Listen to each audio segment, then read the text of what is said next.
लोकदर्शन media में आपका स्वागत है। आइए देखते हैं इस खास खबर को। सोचिए, अरबों डॉलर का एक हाईटेक डिफेंस सिस्टम और वो रातों रात एक फुस पटाखा बन गया। कैसे? हाँ, तो सबसे बड़ा सवाल यही है कि दुनिया की गोल्ड स्टैंडर्ड कही जाने वाली ये मिसाइल डिफेंस सिस्टम आखिर इतनी बुरी तरह से फेल कैसे हो गई। इसके पीछे की कहानी क्या है, चलिए इसी को समझते हैं। तो चलिए कहानी की शुरुआत करते हैं और सीधे चलते हैं हमले के ठीक बाद के मंजर पर। देखते हैं कि सोर्स मटेरियल हमें क्या दिखाता है। ये जो तस्वीरें हैं ना, ये किसी एक्शन फिल्म का सीन नहीं है, ये असलियत है। और यही इस फेलियर का सबसे बड़ा सबूत भी है। सिस्टम की आंखें, मतलब इसका जो रडार था, वो पूरी तरह तबाह हो चुका था। इससे पता चलता है कि हमला कितना सटीक और कितना खतरनाक था। अब इस नाकामी का शौक कितना बड़ा था, ये समझने के लिए हमें थोड़ा पीछे जाना होगा। देखना होगा कि आखिर वादा क्या था, बेचा क्या गया था। तो ये थैड, इसको आसान भाषा में समझते हैं। ये एक तरह का अदृश्य सुरक्षा कवच था। मतलब आसमान से कोई भी खतरा आए, चाहे बैलिस्टिक मिसाइल हो या फिर ड्रोन, ये सिस्टम उसे हवा में ही मार गिराने के लिए बनाया गया था। और यहीं से इस पूरी कहानी की नींव रखी गई। मई 2025 में एक बहुत बड़ी, एक ऐतिहासिक हथियार डील साइन हुई। और देखिए, ये सिर्फ पैसों का लेन देन नहीं था, ये एक ऐसी स्ट्रेटेजिक पार्टनरशिप थी जिस पर पूरे इलाके की सिक्योरिटी टिकी हुई थी। और कीमत 142 अरब डॉलर। ये इतनी बड़ी रकम है कि कई छोटे देशों का तो सालाना बजट होता है इतना। तो अंदाजा लगाया जा सकता है कि इस डील पर फाइनेंशियली और स्ट्रेटेजिकली कितना कुछ दांव पर था। तो इसे बेचा कैसे गया? इसे गोल्ड स्टैंडर्ड कहकर बेचा गया, मतलब दुनिया की सबसे बेस्ट टेक्नोलॉजी। और ये सिर्फ कोई मार्केटिंग की लाइन नहीं थी, नहीं, ये एक वादा था, एक ऐसा भरोसा दिलाया गया था जिस पर सबने यकीन कर लिया। तो अब आते हैं कहानी के उस हिस्से पर, उस अहम मोड़ पर, जब ये महंगी ढाल टूट गई। देखते हैं कि आखिर हुआ क्या। जो जवाबी हमला हुआ वो बेहद खतरनाक था। एक साथ 400 से भी ज्यादा बैलिस्टिक मिसाइलें दागी गईं। सोचिए जरा, 400 से ज्यादा।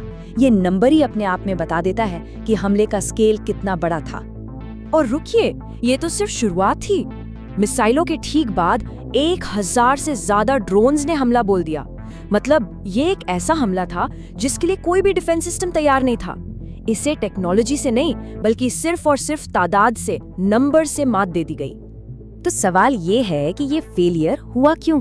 असल में इसका जवाब एक स्ट्रेटेजिक इम्बैलेंस में छिपा है। देखिए, एक तरफ थे बहुत ही महंगे इंटरसेप्टर्स जो गिने चुने ही थे, और दूसरी तरफ थे सस्ते ड्रोन्स और मिसाइलें जिन्हें हजारों की तादाद में बनाया जा सकता था। तो ये एक ऐसी लड़ाई थी जहां क्वालिटी क्वांटिटी के सामने टिक नहीं पाई।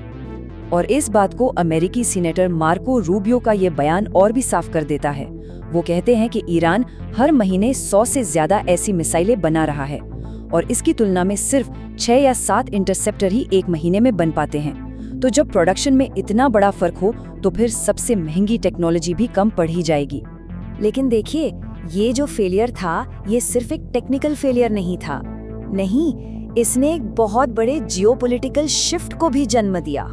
रिपोर्ट बताती है कि खाड़ी देशों को लगा जैसे उनके साथ धोखा हुआ है। उन्होंने अरबों डॉलर खर्च करके जो सिक्योरिटी का कंबल खरीदा था, वो तो अब लीक कर रहा था, उसमें छेद थे। और जब अमेरिकी सिक्योरिटी पर से भरोसा टूटा, तो क्या हुआ? एक बहुत बड़ा बदलाव आया। सऊदी अरब ने अपनी सेफ्टी के लिए नए पार्टनर्स ढूंढने शुरू कर दिए, और उनका झुकाव चीन की तरफ हो गया। और ये एक ऐसा कदम था जिसने उस पूरे रीजन के जियोपॉलिटिकल समीकरण ही बदल कर रख दिए। लेकिन इस कहानी का असर सिर्फ मिडल ईस्ट तक ही नहीं रुका।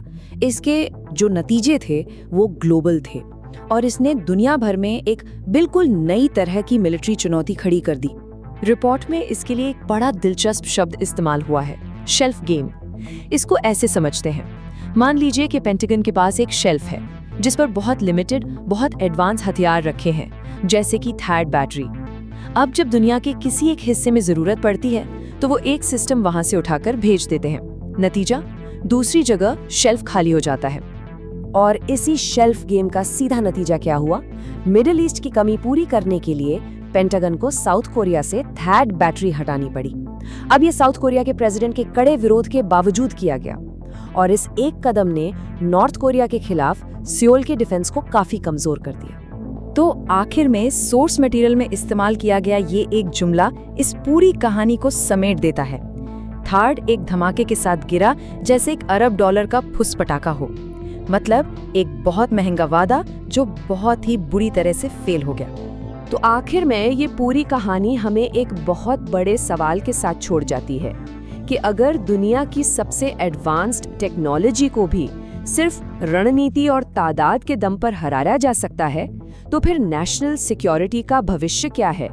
क्या आने वाले वक्त की लड़ाइयां सिर्फ टेक्नोलॉजी से जीती जाएंगी या फिर स्ट्रैटेजी ही हमेशा की तरह सबसे बड़ा हथियार रहेगी?